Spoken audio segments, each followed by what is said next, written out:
Ce matin-là, tout semblait identique aux autres. Sonna à la même heure. La chambre était encore plongée dans l'obscurité.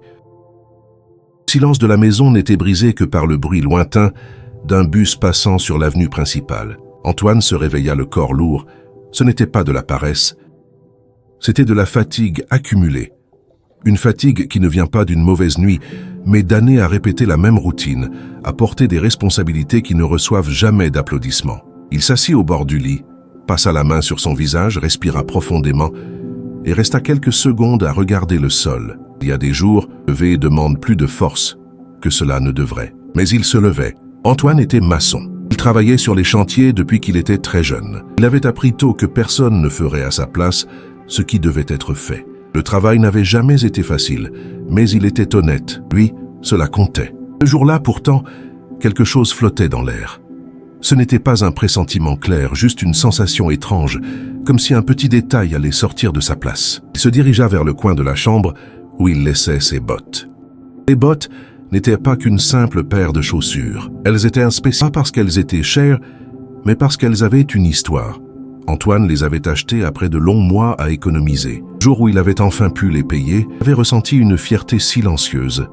Elles avaient une fermeture éclair sur le côté, un détail rare pour son métier, mais qui lui facilitait énormément le quotidien.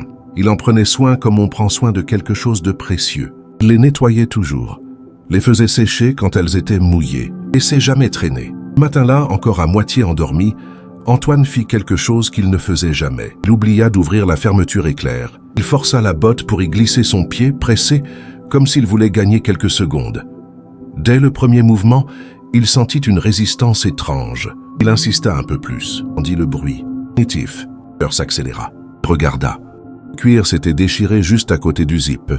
Une déchirure nette. Aide irréversible pour quelqu'un qui ne connaît pas la réparation. Antoine resta quelques secondes en silence, la botte entre les mains. Laissa échapper un long soupir. Ce n'était pas seulement une botte. Il pensa à l'argent. Il pensa aux mois déjà serrés. Il pensa aux factures. Il pensa que cela ne pouvait pas arriver au pire moment. Il se rassit sur le lit, la botte sur les genoux, partagée entre la colère et la tristesse. Il ne jura pas. Il ne cria pas. Il ferma simplement les yeux un instant, comme pour empêcher quelque chose de s'effondrer à l'intérieur. « Aujourd'hui, vraiment aujourd'hui, murmura-t-il. Il devait travailler. Il ne pouvait pas se permettre de rester chez lui, mais il ne pouvait pas non plus aller au chantier avec cette botte déchirée. Alors qu'il pensa au cordonnier. Un petit atelier sur le chemin du travail.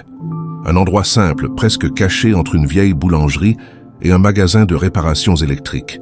Antoine passait devant depuis des années, sans jamais vraiment y entrer. Ce jour-là, il décida d'essayer. Il enfila une vieille paire de bottes, moins confortable, prit la botte déchirée à la main et sortit. Le chemin jusqu'au cordonnier lui sembla plus long que d'habitude. Il marchait vite, mais son esprit était lourd. Il pensait au coup, au temps perdu, à la possibilité que le concerto soit impossible. Lorsqu'il arriva, il poussa la porte vitrée ternie par les années. La clochette tinta. À l'intérieur, l'odeur de colle, de cuir et de bois ancien remplissait l'air. L'endroit était petit, un comptoir simple, des outils usés par le temps. Derrière le comptoir, un homme leva la tête. Il était mince, les cheveux gris, le visage marqué par les années, mais avec un sourire calme, sincère de ceux qui ne sont pas forcés. « Bonjour » dit le cordonnier. Antoine répondit d'un signe de tête et posa la botte sur le comptoir. « Vous pensez que c'est réparable ?» Le cordonnier prit la botte avec soin, la tourna lentement, passa les doigts sur la déchirure, observant en silence. Attendait. Après quelques secondes, le cordonnier sourit, mais pas un sourire professionnel, un rire différent. « Dieu est tellement bon », dit-il presque pour lui-même, et parfois on ne s'en rend même pas compte, ponça les sourcils. Et comment ça? Le cordonnier leva les yeux vers lui et sourit de nouveau. C'est réparable, oui.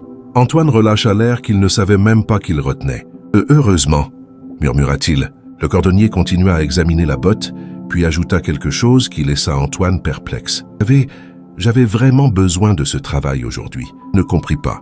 Le cordonnier posa la botte, appuya les mains sur le comptoir et inspira profondément, comme quelqu'un qui décide d'ouvrir son cœur. Inquiet, très inquiet, approche. Et je n'avais pas encore assez d'argent pour le repas, rien de luxueux, juste l'essentiel. Un poulet, un peu de riz, quelque chose pour ne pas laisser la soirée passer dans le vide. Antoine sentit sa poitrine se serrer. Ce matin, j'ai prié. J'ai demandé de l'aide à Dieu. Je n'ai pas demandé la richesse, ni un miracle spectaculaire. J'ai demandé juste ce qu'il fallait pour préparer un repas simple et digne pour ma famille. Et puis vous êtes entré avec cette botte. » Il sourit à nouveau, les yeux légèrement humides. Parfois on croit que la journée commence mal, alors que Dieu est simplement en train d'assembler les pièces. Resta silencieux. Il regarda la botte déchirée, puis le cordonnier. Le cordonnier revint à l'aspect pratique. « Ce soir, elle ne sera pas comme neuve, mais elle tiendra bien. »« Combien je vous dois ?» demanda Antoine, et annonça le prix. Ce n'était pas peu pour Antoine, mais ce n'était pas injuste. Il hésita une seconde, pensa à négocier, à demander une réduction. « Faites-le », dit-il simplement. Le cordonnier acquiesça, satisfait. En remplissant une petite fiche, il ajouta en souriant, venu en pensant avoir perdu quelque chose. « Et moi, j'ai l'impression d'avoir reçu un miracle. » Antoine sourit légèrement, sans savoir quoi répondre. Il sortit de l'atelier avec le cœur différent. Il alla travailler ce jour-là, mais son esprit était ailleurs. Chaque coup de marteau résonnait plus fort, aux mots du cordonnier, à la manière dont tous étaient connectés. En fin de journée, il retourna à l'atelier. Le cordonnier lui remit la botte réparée. Le travail était solide, discret, bien fait. « Voilà, dit-il. Elle va durer. » Antoine prit la botte, passa la main sur le cuir et paya.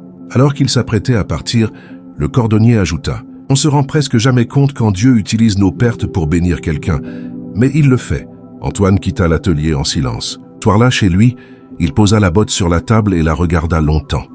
Il repensa à la colère du matin. Il aurait pu suivre un autre chemin si le zip ne s'était pas déchiré. Et il comprit quelque chose de simple et profond. La journée n'avait pas mal commencé. Elle avait été redirigée. Être une perte était devenue une provision pour quelqu'un d'autre. Le soir de Noël, en partageant le peu qu'il avait, Antoine pensa au cordonnier. Il imagina la table simple, la famille réunie, le sourire de celui qui avait reçu juste assez. Et il remercia. Mais pour la leçon, parfois ce qui se déchire dans notre vie n'est pas la fin. C'est simplement le début de quelque chose qui va réchauffer le cœur de quelqu'un. Dieu ne gaspille jamais nos petites pertes. Il les transforme.